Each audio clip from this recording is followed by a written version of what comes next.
Hello दोस्तों, कैसे हैं आप सब। स्वागत है आप सभी का कॉमिक वर्ल्ड चैनल पर। तो चलिए दोस्तों, शुरू करते हैं राज कॉमिक्स में डोगा और तिरंगा का 2 in 1 कॉमिक विशेषांक नरम गरम। संजय गुप्ता पेश करते हैं नरम गरम। मुंबई, 12 मार्च 1993। भड़ाम भड़ाम। समूची मुंबई में हुए इन धमाकों ने इंसानियत को ही नहीं बल्कि इंसानियत को बनाने वाले विधाता के कलेजे को भी कपा दिया होगा। मुंबई के हर कोने में बिखरे खून ने उसे भी खून के आंसू रोने के लिए मजबूर कर दिया होगा। हर तरफ लगी आग की तपिश उसने भी अपने दामन में महसूस की होगी। लेकिन उनके दामन आज भी साफ है, जिन्होंने इंसानियत को अपने कदमों तले रौंदा, दरिंदगी से भरा हुआ खेल खेला। और यही कारण है कि मुंबई में दरिंदगी से भरा यह खेल जारी है आज तक। नारीवन पॉइंट की एक मल्टी स्टोरी बिल्डिंग में शक्तिशाली बम रखे होने की सूचना है। सभी यूनिटें और बम डिस्पोजल स्क्वाड्स वहाँ पहुँचे। प्यूं। इमारत का चप्पा चप्पा छान मारो, बम हमें हर हाल में मिलना चाहिए, फटने से पहले। लेकिन हम बम को नहीं ढूंढ सकते सर, हमारा कोई भी यंत्र उसे डिटेक्ट नहीं कर पा रहा है। ओह, यानी बम किसी ऐसे केमिकल से बना है जिसे डिटेक्ट करने की अभी मशीन ही नहीं बनी। You are right sir. इसलिए मेरा विचार है कि अब बम ढूंढने के लिए इस इमारत में रुके रहना बेवकूफ़ी है, आत्महत्या करना है, क्योंकि बम किसी भी समय फट सकता है। सही कहा, और इमारत से दूर भाग जाने का सही फैसला किया। लेकिन तेरा फैसला बहुत ही गलत था। इस इमारत में बम रखने के बाद उसमें मचने वाली तबाही को देखने के लिए यहाँ रुके रहने का। डोगा, तू यहाँ कैसे पहुँचा? इस कुत्ते सी नाक की वजह से। यह तुझ जैसे गंदे कीड़े की गंध को दूर से ही सूंघ लेती है और मुझे वहाँ पहुँचा देती है। अब बोल, तू मुझे इस इमारत में रखे बम तक पहुँचाएगा या नहीं? नहीं था। 5 मिनट से पहले तो हरगिज़ नहीं, क्योंकि वह बम ठीक 5 मिनट बाद फटने वाला है। फड़ाक। और कम से कम 5 मिनट तो मैं तेरी मार को सही सकता हूँ। डोगा, हा हा हा हा हा था। तेरे में डोगा के टॉर्चर को 5 साल सहने की भी ताकत हो तो भी कोई फर्क नहीं पड़ता हरामजादे। डोगा तुझसे 5 मिनट से बहुत पहले ही बम का पता उगलवा लेगा था। डोगा के प्रचंड घूसे से उसकी आंखों के सामने छाए अंधेरे को छटने में कुछ ही पल लगे। होश ठिकाने आ गए हो तो अपनी उखड़ी सांसों को ठीक करो, तसल्ली रख। अब मैं तुझसे बम का पता नहीं पूछने वाला। लेकिन अगर आंखें देखने लायक हो गई तो ध्यान से देख कि इस समय तू मेरे साथ उसी मल्टी स्टोरी बिल्डिंग में मौजूद है जिसमें तूने बम रखा हुआ है। Oh no. पलक झपकते हुए उसके हलक का पानी सूख गया और सारा शरीर पसीने से नहा गया। हम इस समय ठीक मौत के मुंह में है डोगा। यहाँ रखा बम बहुत ही शक्तिशाली है, वह इस बिल्डिंग के साथ साथ हमारे भी चीथड़े उड़ा देगा। जान बचानी है तो यहाँ से भाग चल, जल्दी कर। मुझे भागने की नहीं, मरने की जल्दी है। तू बचना चाहता है तो तू भाग जा। हाँ भागता हूँ, मैं भागता हूँ। ओह, भाग जा, भाग सके तो। छोड़ दे, जाने दे मुझे। छुड़ा ले, चल जा, चला जा। छूटने के लिए अपने दांत डोगा की कड़ाई में गड़ा दिए उसने। काटना कुत्ते का काम होता है। आज तो इस काम को कर रहा है तो कर, मैं तुझे रोकूंगा नहीं। काट, जी भर कर काट और चला जा। काट। कलाई का मांस तक खींच डाला उसने। लेकिन काटने के मामले में तूने कुत्ते को भी पीछे छोड़ दिया, लेकिन अफसोस छूट नहीं पाया तू। अब छोड़ छूटने की कोशिश और मेरे साथ मरने के लिए तैयार हो जा। नहीं, मैं मरना नहीं चाहता। मैं बम का पता बता देता हूँ। एयर कंडीशन सिस्टम की टट्टी में बम रखा हुआ है, लेकिन वह इतना अंदर और सक्रिय जगह पर है कि इतने कम समय में तू उसे किसी भी तरह से नहीं निकाल सकता। बम को वहाँ से मैं नहीं निकालूंगा, लेकिन फिर भी समय रहते बम निकलेगा। मेरे वफादार साथी उसे निकालेंगे। कुत्तों का वहाँ पहुँचने में देर नहीं लगी और जल्द ही बम मिल गया। तेरा साथी बम को ले आया। अब तो इस बम को फेंक दे डोगा, इसके फटने में अभी भी 1 मिनट बाकी है। हाँ है तो सही, 1 मिनट बाकी, लेकिन वह अगले 1 मिनट भी मेरे ही हाथ में रहेगा अगर तूने मुझे अपने बॉस का नाम नहीं बताया तो। बॉस का नाम? इब्राहिम, मुन्ना इब्राहिम। मुन्ना अक इब्राहिम, मुन्ना इब्राहिम। पुड़ूं। मुन्ना इब्राहिम तो 12 मार्च 1993 के बम ब्लास्ट के मामले में सज़ा पाया हुआ अपराधी है और वह जेल में।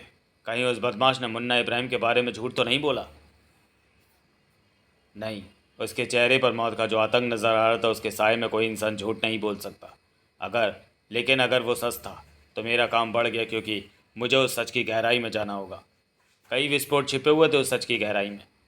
यह सही है कि मुन्ना इब्राहिम जेल के अंदर था, लेकिन मेरा भाई मुन्ना इब्राहिम को जेल से बाहर आने में देर कितनी लगती है।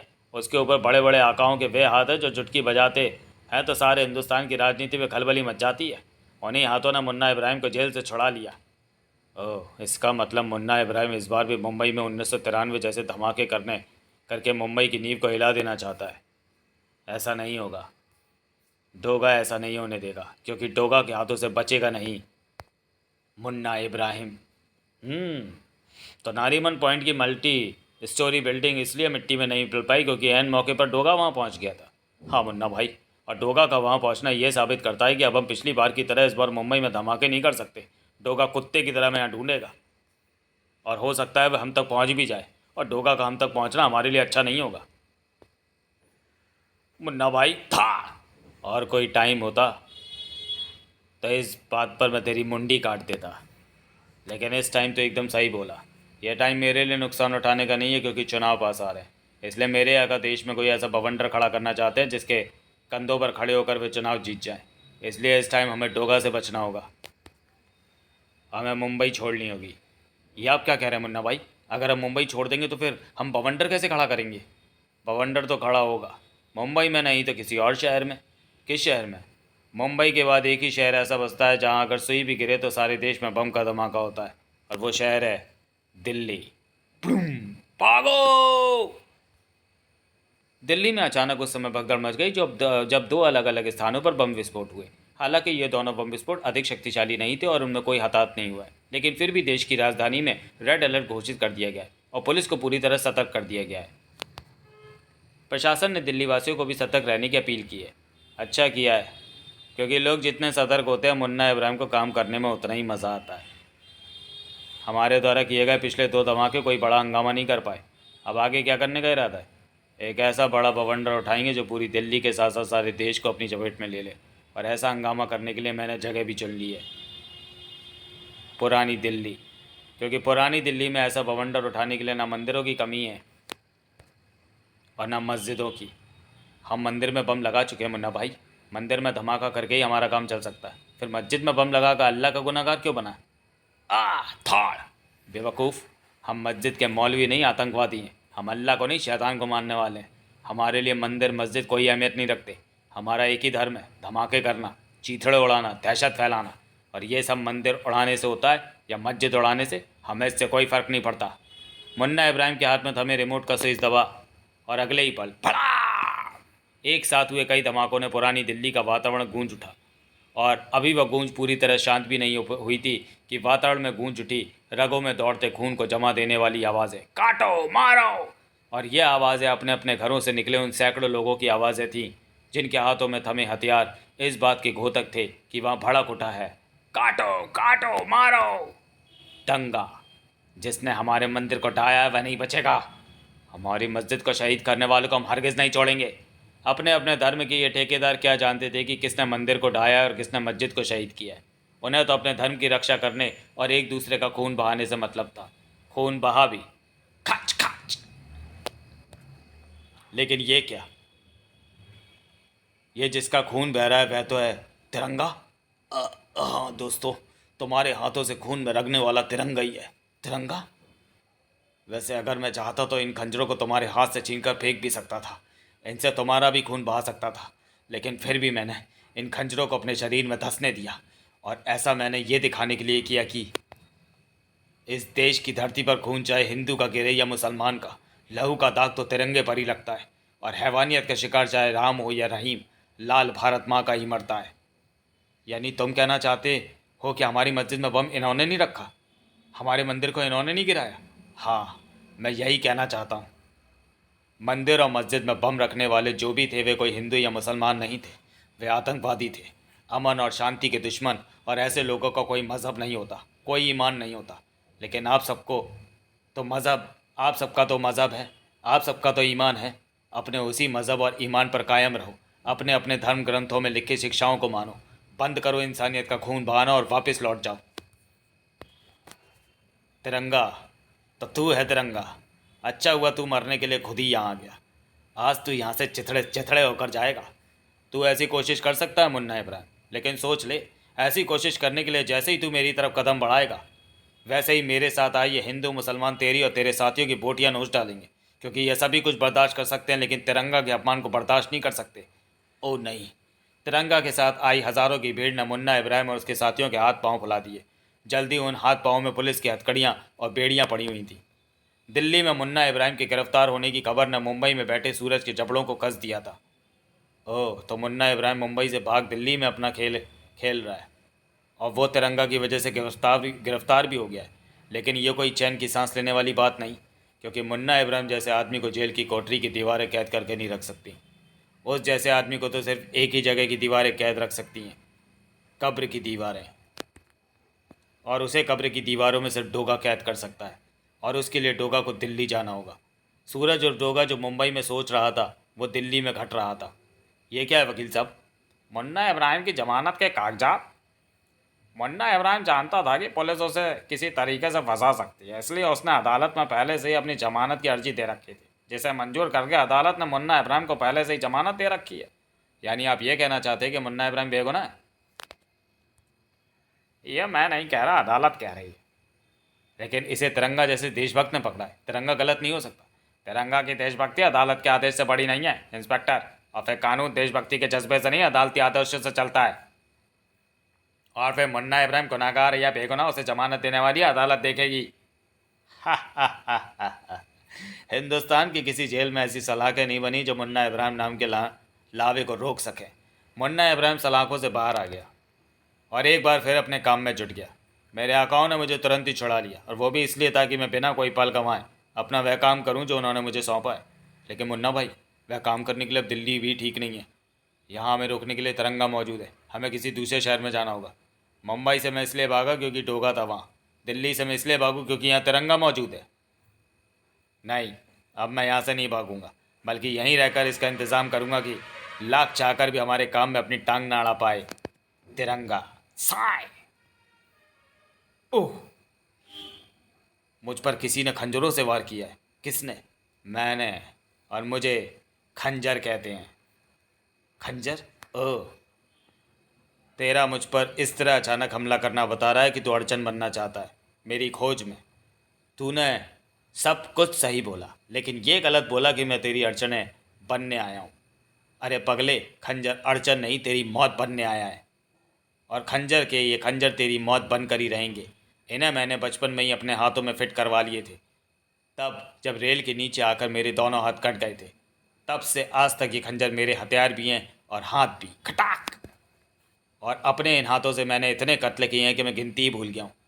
अभी सब कुछ याद आ जाएगा तब तेरे ये हथियार रूपी हाथ टूट कर दूर पड़े होंगे। ओह, इनमें यही खूबी है कि ये टूटते नहीं।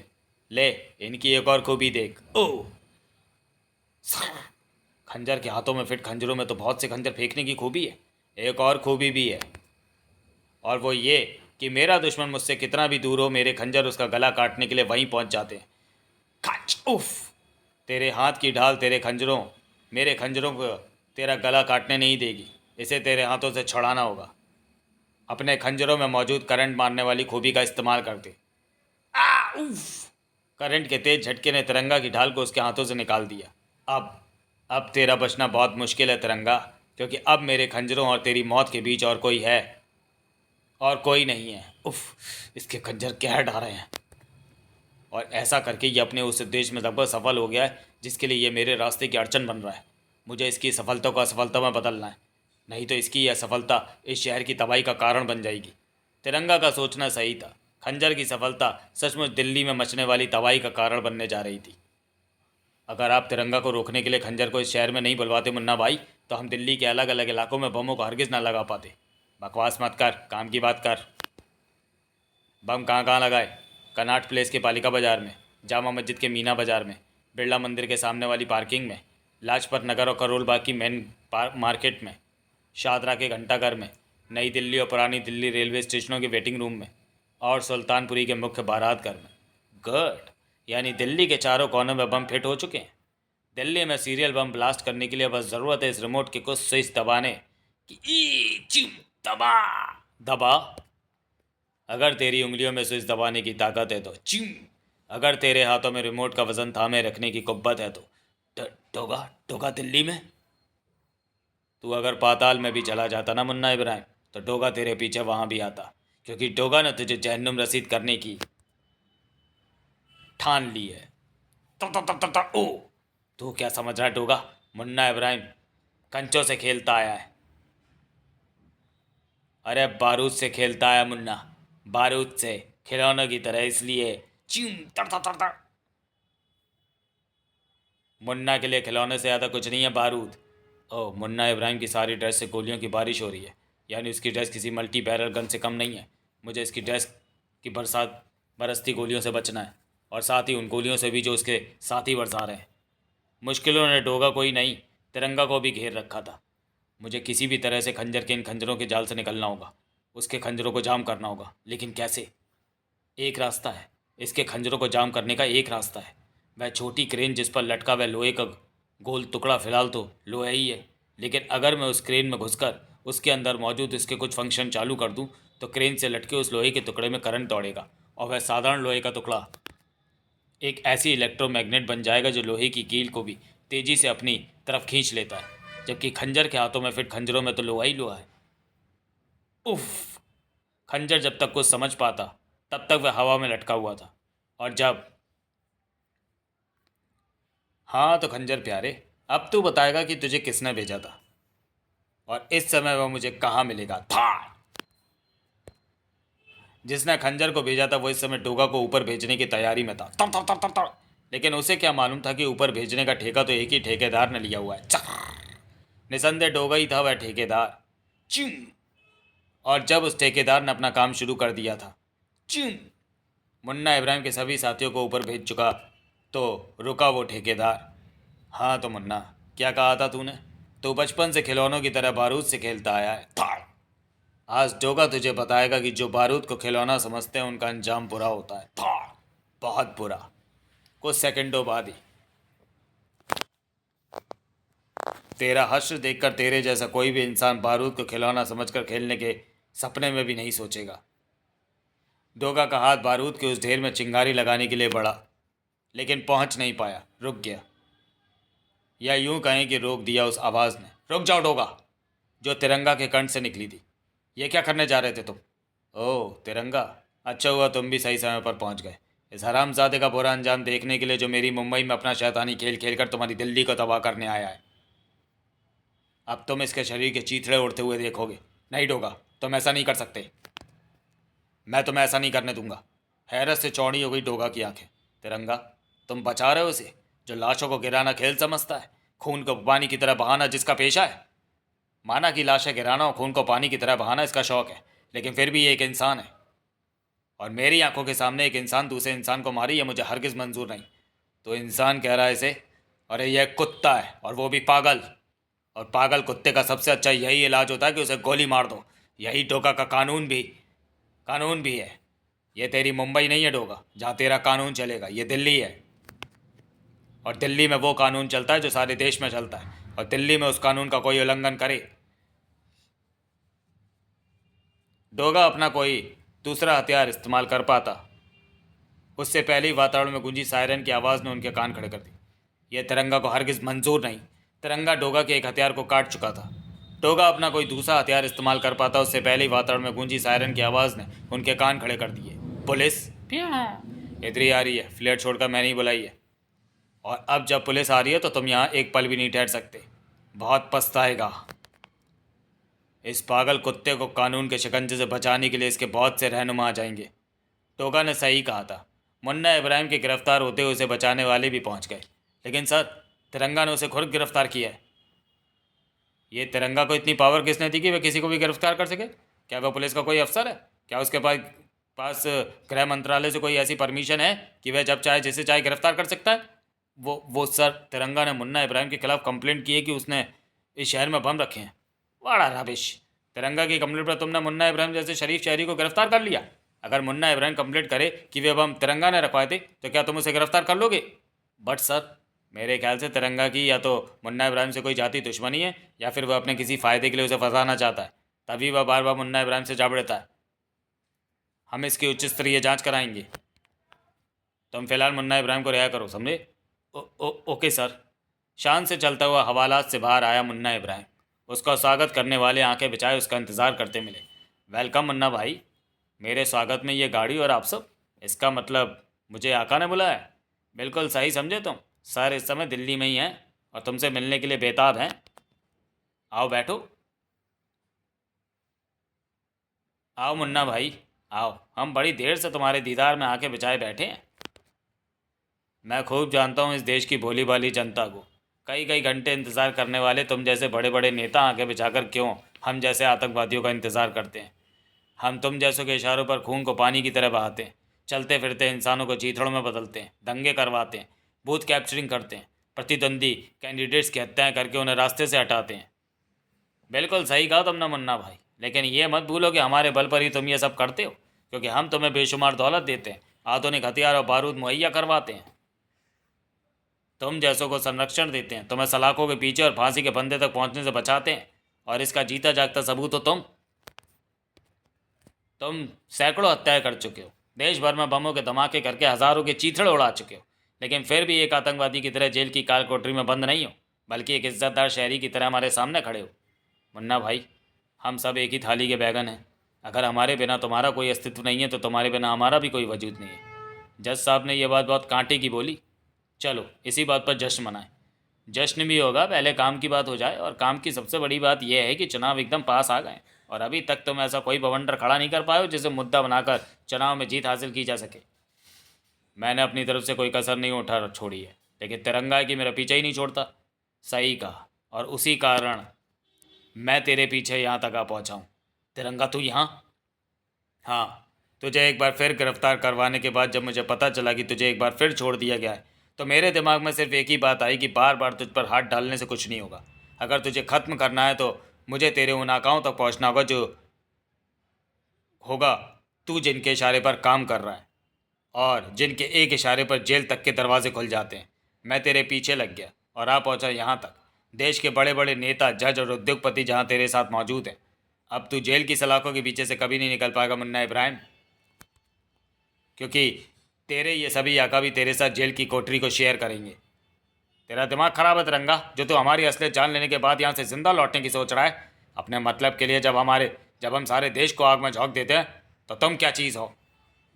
हमारी ये बख्तर बंद आर्मी तेरी लाश की राख को भी यहाँ से बाहर नहीं जाने देगी। ओह,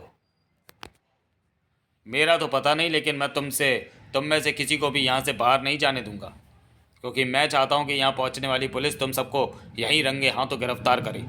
ओह, वो अपनी फ्लैट छोड़ने में कामयाब हो गया है। अब पुलिस को यहाँ पहुँचने में ज़्यादा देर नहीं लगेगी। हमें उससे पहले यहाँ से निकलना है। यहाँ से निकलने की कोई चिंता नहीं है, ऊपर हमारा विशेष हेलीकॉप्टर एकदम तैयार खड़ा है।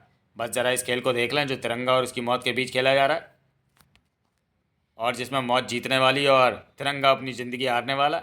उफ, हालात तिरंगा की हार और बख्तरबंद आर्मी की जीत की तरफ इशारा कर रहे थे, लेकिन अचानक बख्तरबंद आर्मी की वह निश्चित जीत हार में बदलती चली गई और बख्तरबंद आर्मी के हलक से उस निश्चित जीत को छीनने वाला था डोगा चुम। बख्तरबंद कवच की सबसे बड़ी ताकत ये होती है कि ये सारे शरीर को गोलियों से बचाता है, लेकिन उसकी सबसे बड़ी कमज़ोरी ये होती है कि उसमें आँखों को बचाने का कोई इंतज़ाम नहीं होता। अगर बख्तरबंद पहने किसी आदमी को मारना है तो उसकी आंखों को निशाना बनाओ, सारी बख्तरबंद पोशाक धरी की धरी रह जाएगी। वेरी गुड डोगा, तूने मुझे वेरी गुड दिया तिरंगा। इसका मतलब अब तुम्हें इस बात पर कोई इनकार नहीं होना चाहिए कि मैं इस हरामजादे मुन्ना इब्राहिम की लाश गिरा दूँ। है है मुझे अभी भी इस बात पर एतराज़ है डोगा। मैं अभी भी तुम्हें मुन्ना इब्राहिम को नहीं मारने दूंगा। और अब तो मुन्ना इब्राहिम का ज़िंदा रहना और भी ज़्यादा ज़रूरी है, क्योंकि अगर ये मर गया तो ये जज, ये नेता और ये बड़े बड़े बिजनेसमैन बच जाएंगे, जिनमें मुन्ना इब्राहिम जैसे सैकड़ों आतंकवादियों को पैदा करने की कुव्वत है। मुन्ना इब्राहिम ज़िंदा रहेगा तभी ये सब कानून के शिकंजे में फंस पाएंगे। नहीं तिरंगा नहीं, आज डोगा तेरी बातों में नहीं आने वाला। आज तो डोगा इसे इसके खून में नहला कर ही छोड़ेगा। आज इसे बचाने का कोई वास्ता नहीं चलेगा तिरंगा। क्या देश का वास्ता भी नहीं?